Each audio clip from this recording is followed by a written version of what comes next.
Hey guys, welcome back to part 4 out of 4 of the new Ultimate series. If you're new to the channel or just starting with this episode, I'll leave a link to the playlist below so you can start from the beginning. For everybody else who's current, we're just going to pick up where we left off right after this.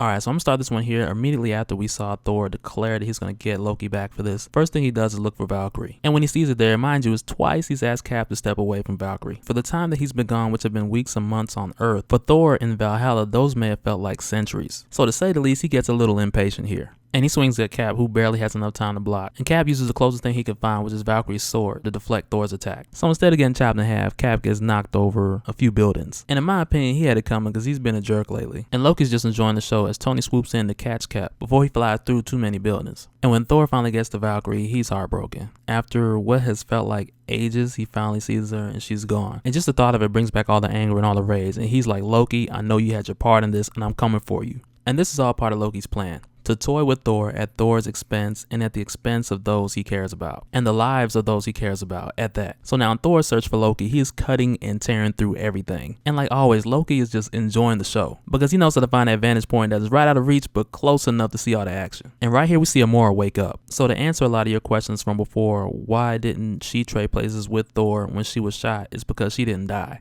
Jeff Loeb and Frank Cho just wanted us to believe that, which is brilliant because Asgardians are harder to kill. So at this point, Loki has himself and Amora shrunken down to stay hidden from Thor. And this is the part where Amora just parts ways with Loki. She lets him know that this time is worse than any of the others because he's playing with Thor's heart. She tells him he's gone too far, she no longer wants a part in it, and she dips out. And this is where Zarda gets up, and she's pissed too. There's a lot of angry people in this series, you notice that? But anyway, she's looking for Amora to get even with her for putting that spell on her. But instead finds Loki, who puts a spell on her. Yeah, so he also tricks Zarda to think that Thor is Amora. And aside from Loki's magic, this is pretty convincible too. Because since the spell actually wore off, she hasn't seen Valkyrie get killed or Thor return from the dead. And she goes full force after Thor, talking about getting her revenge. And Thor is like, well, wait a minute, I'm supposed to be the one getting revenge around here. But seriously, for those of you that see my Hulk versus Zarda video, this moment is pretty huge because she was able to take down 1610 Hulk post super soldier serum that made him gray and stronger. But then she's taken down here by Thor. And pretty quickly too. So now I didn't see anywhere throughout the series that it said specifically that this was Thor's Berseker Rage, which amplifies his strength and durability and also gives him a crazy bloodlust. But I will say that this looks a lot like it, or Ultimate's version of it, because as he goes to take Zarda's head, Tony stops him right in the nick of time. And as soon as he does it, Tony's like, oh hell, because Thor immediately comes at him throwing them hands. But Iron Man does what any brilliant boxer would do when them hands is coming at you and you can't exactly handle it. He hugs him up and is like, hey man, just calm down, man, just calm down. But Thor's not hearing that. He just wants to destroy everything because Valkyrie's gone. And even though his main objective is to get back at Loki, he will tear apart anything and anyone who gets in his way to do that. So from there, I'm gonna jump over to Valkyrie, who's just waking up in Valhalla with Hela. And initially she's a bit disoriented, just trying to figure out what's going on. But as soon as she recognizes where she's at, she jumps up and tries to choke Hela. But Hela flips the whole thing here. She gets Valkyrie to focus on the reason why Thor is there in the first place, which would be Loki, of course. And this is where Hela converts Valkyrie into a true Valkyrie in order to get that done. And also to take her mind off the fact that she just slept with a man, had a baby by him, and sent her on about her way with something else to do.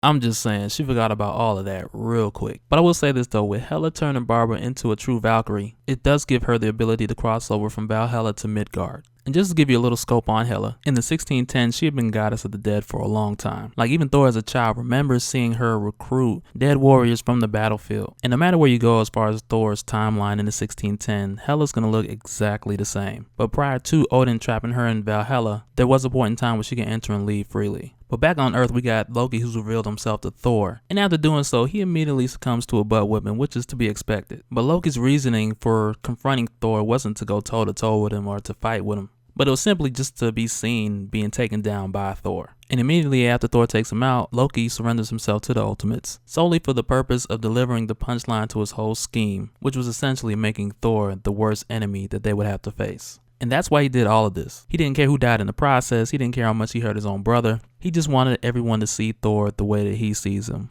which is as the villain. Because everybody's the hero of their own story, right? But while Thor's tearing everything up, Tony runs back to the Triskelion. Shayna, Kazar, and Black Panther really can't do anything but take cover at this point. And the last thing Tony said before he left was keep him busy till he gets back. And that's what Clint and the Captain do. So Clint hits Thor with one of the flashbang arrows, and Thor's like, blinded. And Captain, the murderer, starts letting off rounds at him, because that's how you distract people. You shoot 40 cal rounds at them. And Thor knocks the bullets right back with his hammer. And Clint has to jump and save Cap at the last minute. And so meanwhile, Carol Danvers is looking for Zarda to get help. And at first she tries to pick her up, but she's like way too heavy. And so right here, Carol kind of thinks she's slick. She knows Zarda's not the type that you can just tell to do something, but if you tell her she can't do something, she's gonna go in that same direction and actually do it. Because she told Zarda that Thor's out of control and nobody can stop him. So that's exactly what she plans to do. And while they're fighting here, Zarda admits to Thor that she was thinking that the two of them would have more of a kinship, both being gods amongst men. And I could very much see that, but Thor is like, no, you would have been irrelevant in Asgard, even less relevant than you are here on Earth. And that struck a nerve with Zarda, because she said from this point forward, I am not holding back. And for everything she's dishing, Thor's taking it. Cap even said that they're too well matched. And that's when Tony comes back with the HulkBuster. So now the 1610 HulkBuster is a lot different from the 616 HulkBuster, and its functionality is a lot different as well too. Now of course we can tell by the name that it was designed to take down the Hulk, but little did Thor know that the technology in the HulkBuster was similar to his armor in the way that it was designed to take a charge from Mjolnir or from Thor and exert that energy back out in brute force. And the HulkBuster armor shows to be effective initially going up against Thor, mainly because Thor's last attack juiced up the HulkBuster to come back at him. But Tony's victory here is short-lived because Thor bounces right back and tears open the HulkBuster like a paper bag. And Tony's there pleading with Thor like, is this what Valkyrie died for? And as soon as Thor stops and begins to open up to Tony, Loki sees this opportunity where Thor's distracted to sneak up on him and attack. But before Loki can even swing, he is impaled through the neck, killing him instantly. And Thor's like, who dares smite my brother? And a voice from above says, I dare. And it's Valkyrie. She's come to end this. And the Ultimates are like, okay, cool.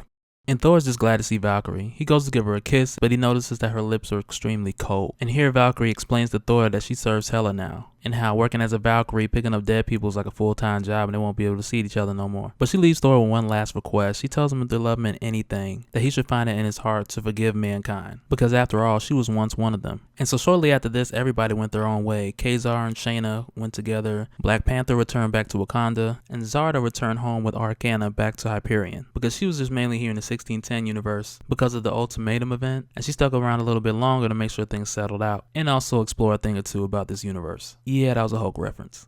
And Thor also made good on his promise to Valkyrie by having the same dwarves who made his hammer also build Cap a replacement shield. And now I doubt that this is Uru metal that can contain any magic, because it doesn't really say, but when it comes to making weapons, you're not going to find anybody better. And over in Valhalla, you have Modi, Hela and Thor's son, getting acquainted with his uncle Loki, as Hela keeps a close watch of course, because you know Loki always got some kind of trick up his sleeve. And so heading down over to east side of Manhattan, you got the Defenders team who's just pretty much lounging up and just talking about the Ultimates and what they could have, would have done, what they should have done, given the chance to go another round. And then you just see an arrow hit the table. And as soon as they look up, it's the whole Ultimates team coming back for another round to show them how it's done. And this whole attack here is pretty much Iron Man finding Hawkeye a way to blow off some steam, since he can't get him to go out for drinks.